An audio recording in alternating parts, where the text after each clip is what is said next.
गंदो लफ्ज न ॻाल्हायो। मुझे सुने हबीब फरमायो सिबाबुल मुस्लिम फुसूकुन व क़ितालुहु कुफ्र। के मुसलमान के कार ॾियण फिस्क आ, कार ॾियण वारो फासिक आ।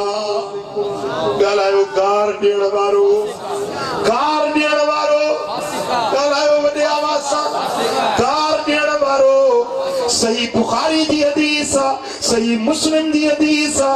मुझे आका फरमायो त सिबाबुल मुस्लिम फुसूकुन, मुसलमान के कार ॾियण फिस्क, गुनाह, पधरो गुनाह। किंजी गिला न कयो।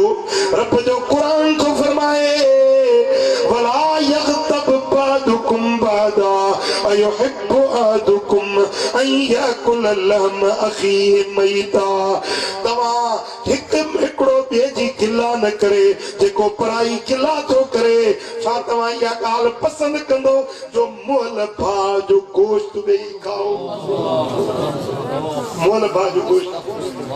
हाँ 1000 भेरा सलात तुंहिंजी ना पढ़ी आयो ऐं अचे मजलिस में वेही के भले माण्हू के खारियूं ॾिनई।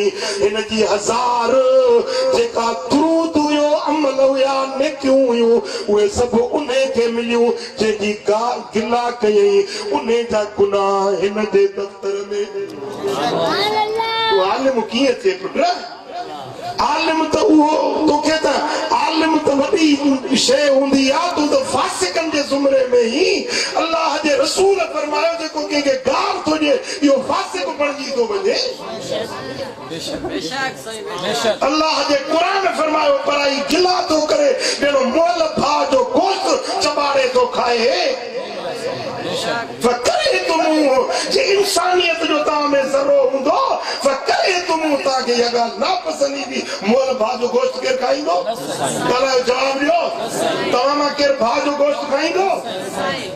ऐं हिकिड़ो माण्हू पाण खे अलाए छा बि सम्झंदो हुजे ऐं भई मुअल भाउ जो गोश्त खाए, तव्हां हुनखे सुठो सम्झंदो?